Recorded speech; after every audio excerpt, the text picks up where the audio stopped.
Well, everyone, welcome.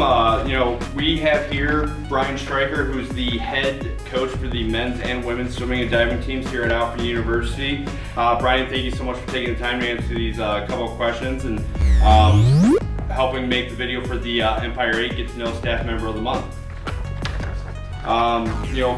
First thing I wanted to do is talk about where you went to college, what your major was, and if you're a student athlete. Well, I went to Alfred University. I was a business administration major here. I also focused on at the time we had management information systems, and I minored in computer science. And I swam all 4 years here as well. All right, when you were a swimmer, what were your main events?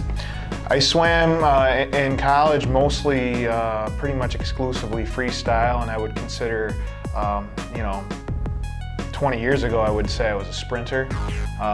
Knowing what I know now, I should have been a middle distance swimmer, but at our championship meet you could find me in the 50, 100, and 200 freestyles. All right, and Coach, what made you choose to attend Alfred University? So I went to a pretty small high school in upstate Western New York. I think I graduated with like 57 people. So I went on a few college visits in the fall of my senior year, some bigger schools, and when I visited here, this felt more like home. Certainly a place that, I could go through my whole recruiting spiel that I use now, but it was a place that I felt like I would fit in and probably have the best chance to succeed. All right, and when we look at your time here at Alfred University, both your brothers also attended here, graduated from Alfred University, and they were also members of the swimming and diving team, and later on becoming members of the Alfred University Athletics Hall of Fame, with most recently Brandon being inducted. Yeah, I mean, that's pretty special. If you would have asked me however long ago, 22, 21 years ago, when I was looking at schools, what my goals were, I probably had no idea what a national level Division III swimmer was. I just wanted to be a successful athlete. I wanted to swim fast. Very quickly when I got here, I realized you got to do these things, get a B cut or an A cut, and you got to do X, Y, and Z. And basically that all boils down, it was like a ton of hard work. It was really, made it much easier when my brother swam alongside me, especially since he was able to do more first. So, that kind of pushed me along. It was something like that says a little bit about the school when your older siblings at a school and you see how happy someone is there, and you want to kind of go there as well. Looking back at that and as a coach, that's very reassuring to me. And then to have 8 years later, another sibling say, hey, that's a place I want to be as well, pretty awesome. So from my experience, it was, I don't think I would have been successful without my brother. That was probably the number one driving force in my career. And likewise, they might say similar things. But I think there's something about Alfred University that kind of pulled us all together that was kind of neat. And as far as the successes, that's, who knows, you could go back and forth with how we did that and what that meant to each of us. But for me, anytime I'm walking up and down our pool deck and I see their names, it's I guess a prideful feeling. All right, and Coach, how long have you been working here at Alfred University? What was the main attraction in terms of becoming the head coach here? So we're in the second half of my 16th season, and I kind of helped out the 2 years prior to that between when I graduated and came here as the head coach, as I could with my work schedule.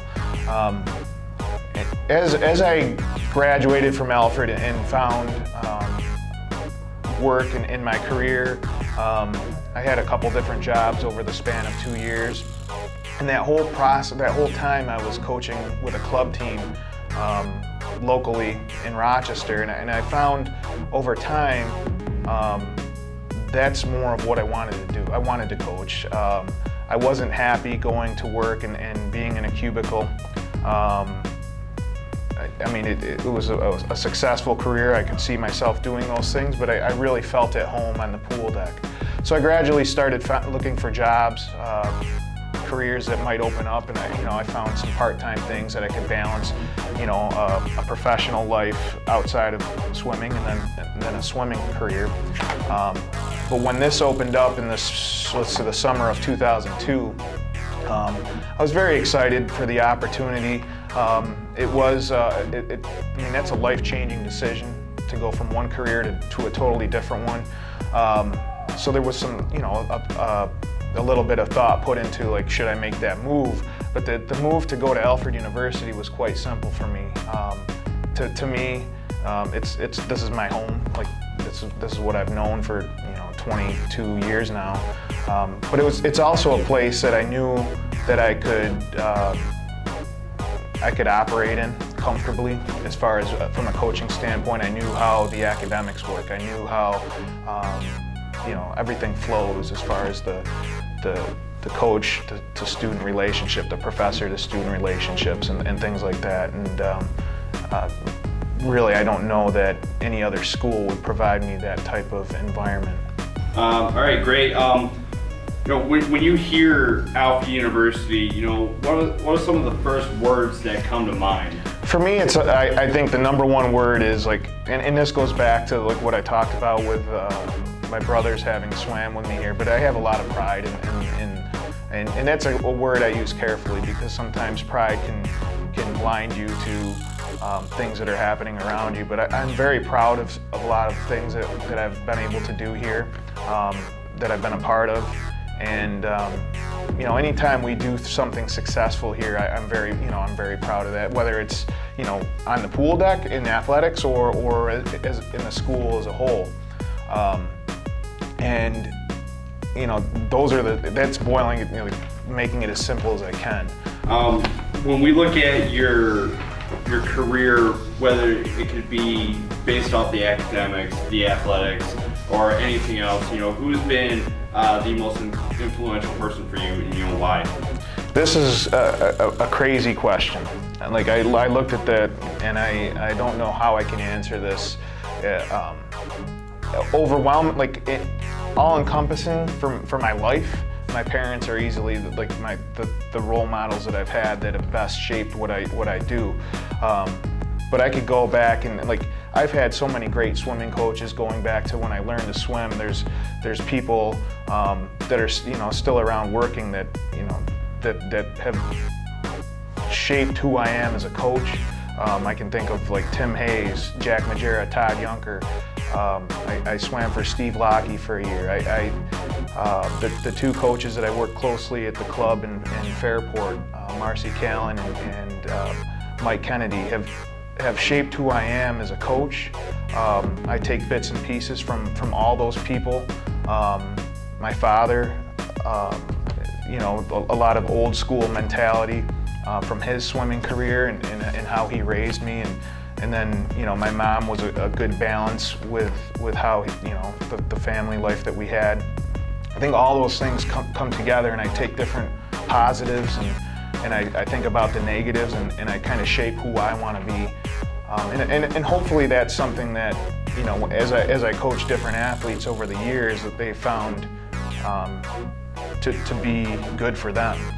And that's one of the main things I look for as I step on the deck, where we sit down for a meeting, is can I provide these student athletes with the best possible role model they can have, and then how do I shape their 4 years up to give them the best chance for success, not just swimming or diving, but when they leave here, I take a lot of pride in the things they accomplish, hopefully afterwards as well.